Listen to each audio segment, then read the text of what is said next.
we are at the Packery Channel boat ramp parking lot. It says your bond dollars at work improving Corpus Christi.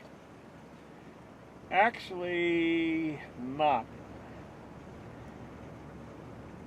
The Packery tax increment financing bonds haven't been used for this. The tax increment itself has been used directly. The intent was in 2001, what was approved by the voters, was the use of bonds to construct all the facilities, the channel and the recreational facilities, with bonds. And the tax increment financing was to pay off the bonds after they'd been issued. They had a 20-year life.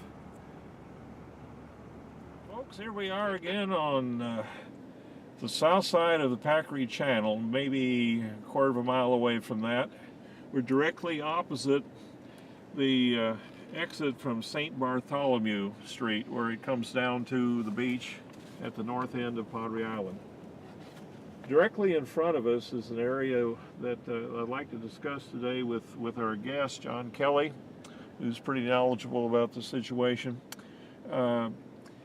Historically, this area was a straight shot, and several years ago there was a proposal to close this area to driving of vehicles. That included everything originally from where we're parked at St. Bartholomew, which is also coincidentally the north end of the Padre Island seawall, down to the south end of the seawall, which is at another major exit to the beach. That changed. By the end of 2005, the proposal was to close to vehicles not only the section in front of the seawall, but all that you see ahead of us, all the way to the jetties. There was a great deal of opposition to this. An ad hoc organization, Beach Access Coalition, opposed it, managed to get on the ballot a couple of issues. One was opposing this closure specifically.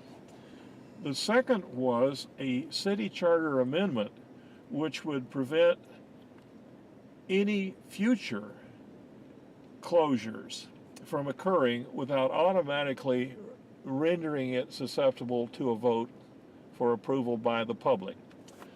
And that second little item bore fruit. This was, passed both the opposition vote and the vote for the city charter amendment passed in 2006. 2 years later, there was a proposal to do something that would control access to portions of this beach, not completely block it, but it was intended that it would separate lanes of vehicle-free access to the beach from a parallel lane of parking on the beach, and then finally closer to the seawall and the dunes that you see here, an area for actually driving those vehicles.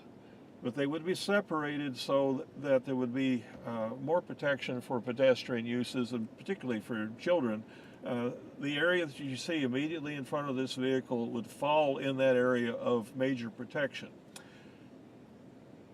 In order to separate these lanes, the proposal was that rows of little bollards, which are small piles, would be placed in this vicinity so that vehicles couldn't physically get to this part of the beach. There would be gaps in other rows that would allow them to drive and to park. But the idea was to separate the people from the vehicles as much as possible and as safely as possible. This proposition was put before the public in 2008, and it passed. Well, here we are in 2014, and as you can see, there has been no construction. There's no rows of bollards. John, why do you think that is? Well, I think there's a couple of reasons, Johnny. Interestingly enough, the When this whole thing first came about, it was because the area between the high tide mark and the seawall was so narrow that they tried to close that stretch of beach for safety reasons.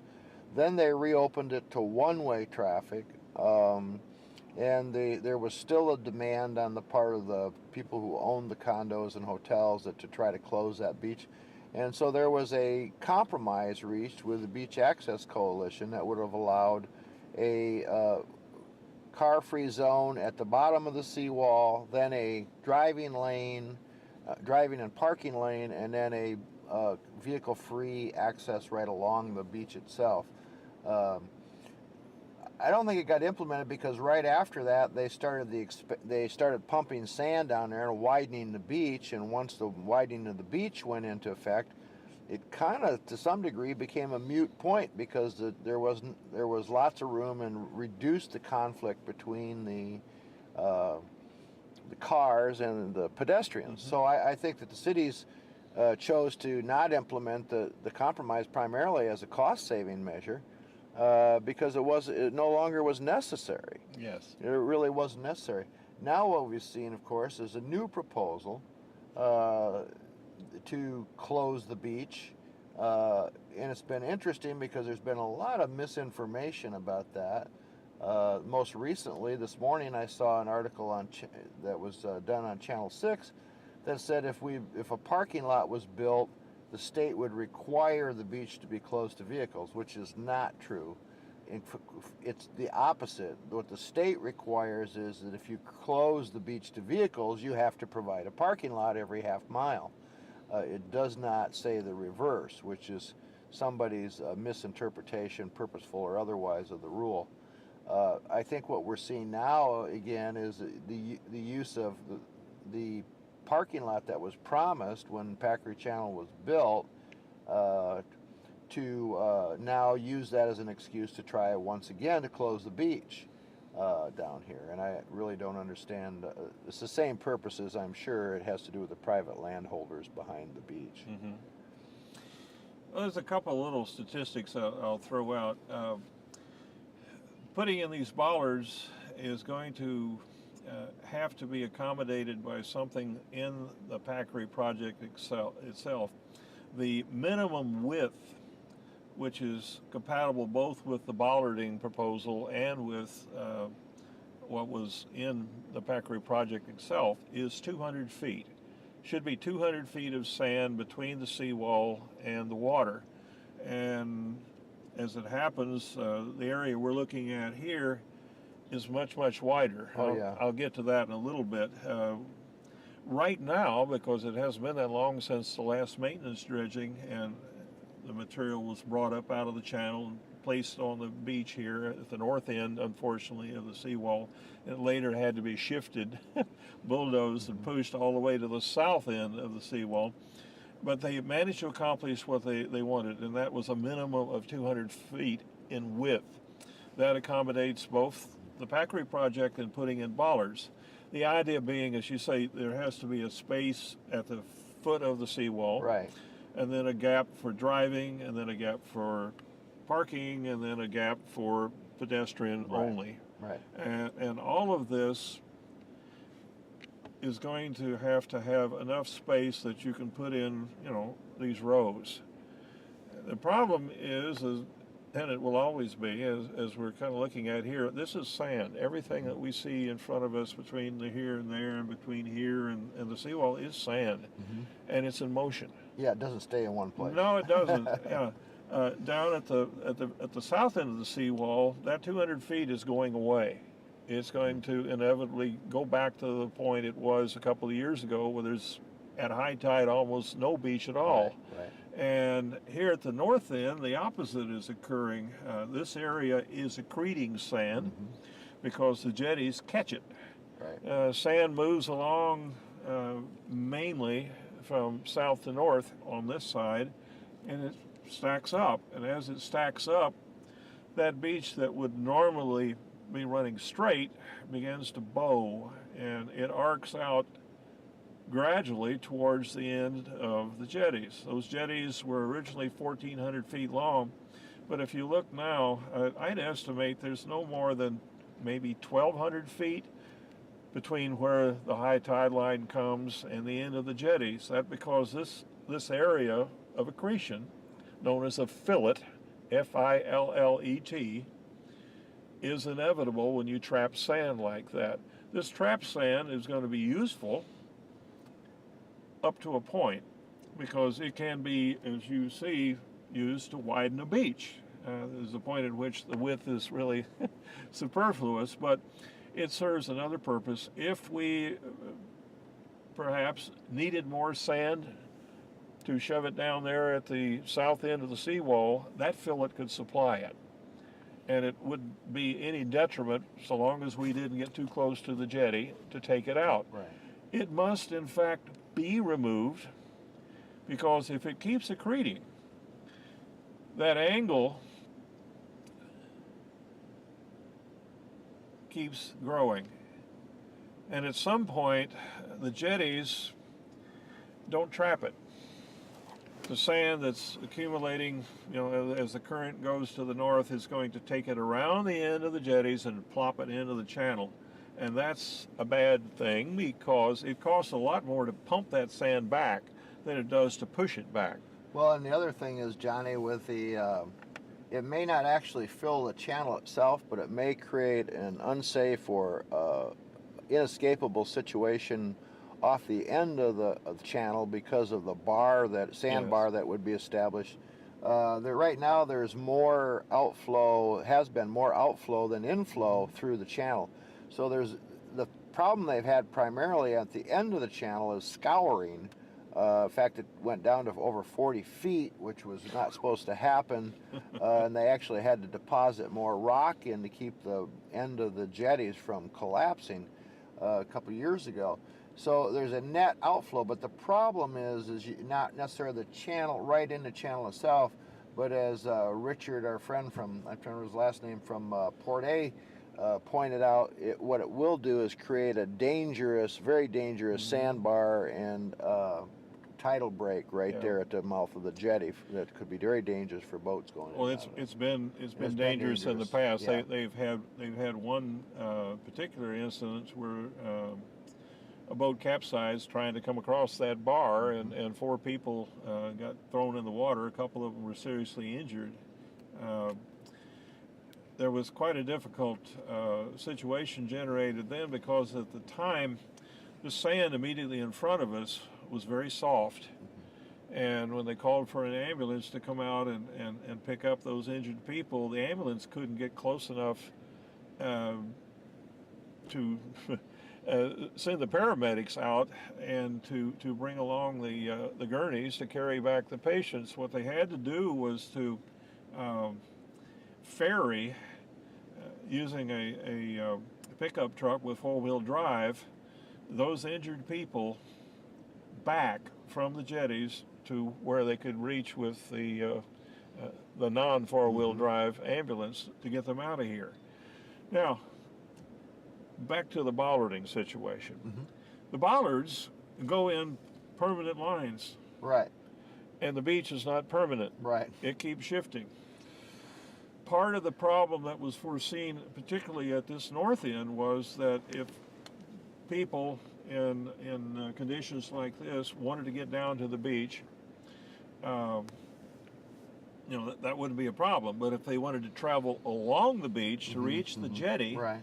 quite frequently this area that the sea no longer reaches is very soft, very fluffy, and that's what occurred when that capsized vessel situation happened.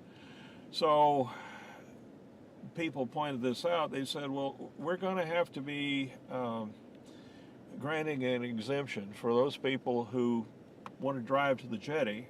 They may have to drive closer to the water than the bollards in order to get to the jetty, or the beach will be effectively blocked entirely, not just linearly, but all the way across. And of course, the other thing is true down at the south end, down by the south end of the seawall. If you put in rows of bollards that are currently 50 feet from the water, Right. eventually those bollards are going to be out in the water. The water will be back probably on the other side of the driving lane, much less the parking lane, and we have to do something about moving bollards or moving sand. Right. And moving sand means the bollards have to go out of the way. Somebody's going to have to pull them up while they restore the beach. So if we put anything stable on the beaches are moving. There's a book by that name, as a matter of fact. It's going to create a headache for maintenance. It's an expensive one. Right. If it were me, I wouldn't bother with the bollards. I would put up a few signs and tell people, you know, drive where it is safe. Keep an eye out for children. But in one particular situation, I would make this exception, and I make it because it was made in 2001. When the people approved the tax increment financing bonds for the construction of Packery Channel and all of the recreational amenities for it, the document involved said that on this south side there would be at least a minimum of 140 improved parking spaces on the beach. On the north side, it said there would be improved parking for at least at least 47 vehicles. This had to do with beach access. It also had to do with the jetties and the right. channel took away many feet. And that was actually a mitigation for the loss of J.P. Luby Surf Park. Oh yeah. And so they were supposed to build restrooms, showers, handicap access. Oh, all of the above. All the above. Yeah. But specifically, the one thing that isn't actually said in the document is how they will go about producing the parking and how they will go about two other things.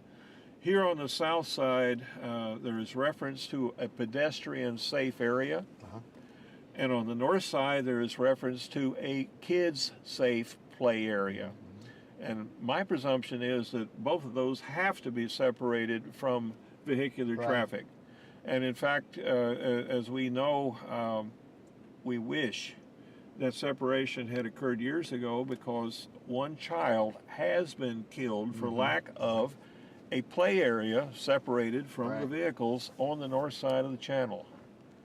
And that being the case, I think that in 2001, the voters approved excluding vehicles from at least a small part of the beach, somewhere in the vicinity of all those amenities you're talking about. Right.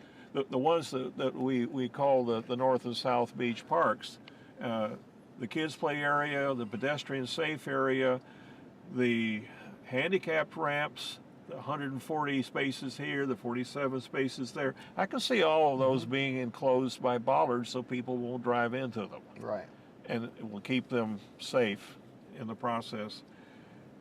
But that's a far cry from something like 1.5 miles of multiple rows of bollards. Absolutely. And it's an even bigger problem because those bollards will never be in the right place for for very long. Right. This is all a temporary process, and it's an expensive one to maintain them. I would put in as few as possible because they're going to have to move. Now, the General Land Office several years ago, going on 3.5 years now, decided that it no longer approved, because of damage that had been done on the north coast of Texas by hurricanes, of putting improved parking lots on the beach. It's too expensive to replace them. Now, we actually have such a thing back behind us at Bob Hall Pier, which is an area for parking that has a hard surface and it's enclosed by bollards. Right. But if you wish to accommodate what it says in the GLO's new policy, if you wish to accommodate people who expected with the Packery project to have that parking area, all you have to do is switch angles. the parking shows up on the engineering drawings back in 2002 as being parallel access that would be unrestricted, blah, blah, blah, blah. But unless you're, nimble, you're not going over the top of that. One of the Certainly not gonna take a wheelchair up there. Well, yeah, one of the Packery six-packs drawings shows somewhere in this vicinity connecting the 140 spaces and the 47 on the other side to this jetty walkway with a pair of stairs as well as a ramp. Okay, the ramp made a big loop naturally because it had to be wheelchair accessible, but they had a very short little thing here. Well, if you notice that they haven't even put in for the non-handicapped those stairs. There's no stairs. And here was another thing that I thought we'd get a picture of here. Let's pretend I'm wheelchair bound and I see these porta potties and I'm in dire need of those porta potties, and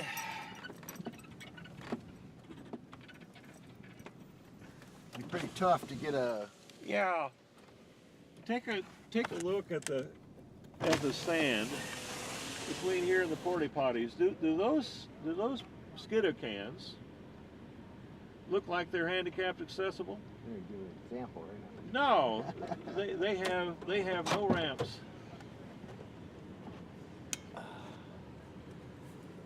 They have no ramp. You don't have to photograph me going into They have, and there is no more access to the skidoo cans for the handicapped than there is to that walkway. Again. And I don't know how many lawyers at the city have to be convinced of that, but it apparently it's more than one.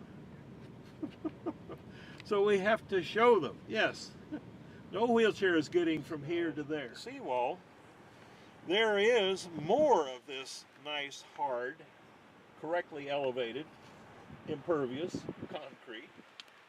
It's been partially covered up with debris, with sand and a whole lot of chunky pieces of rock, so that other than where we're parked in the area just between us and the water, there's no real good place for somebody in a wheelchair. But back over this way, guess what?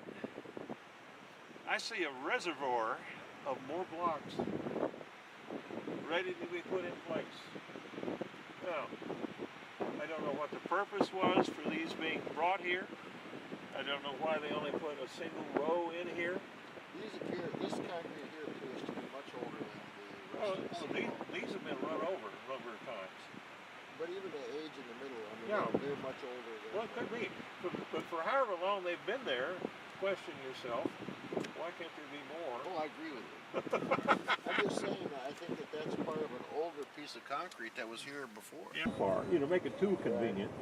But no, if this parking lot ran from here to the end of the jetty, I bet you could put 140 parking spaces in that. Sure. Yeah. And none of it's on the beach. It's a done deal. You don't want the boardwalk out here on the beach anymore than you want it, in the sand that's going to get wet. Yeah, you want to be able to do your thing.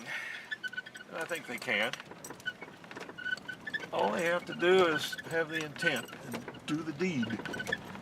I'm asking that the Corps of Engineers assist them in that, but I don't think you need to be an engineer to move blocks. No. I know little kids that can do that. We already have the blueprints. I mean, all you do is turn by 90 degrees the parking areas. The parking area that appeared in the old engineering drawings, in the Packery six-pack engineering drawings, would be right about in here.